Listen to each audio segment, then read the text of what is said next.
যে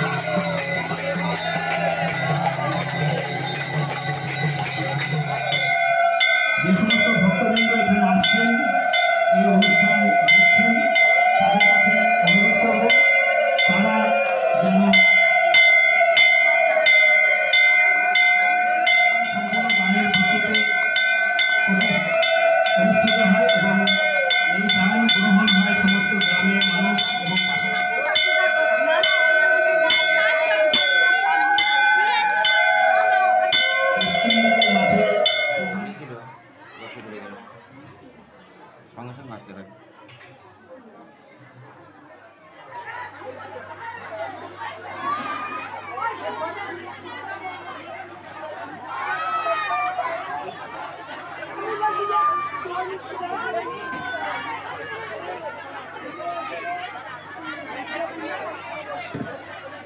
নমস্কার।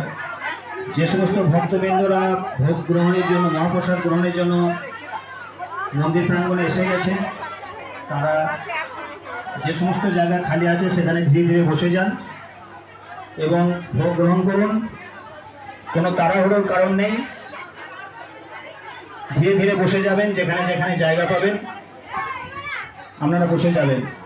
জায়গা খালি না থাকলে একটু ধৈর্য ধরে অপেক্ষা করবেন, কারণ একদিক থেকে খালি হবে, একদিক থেকে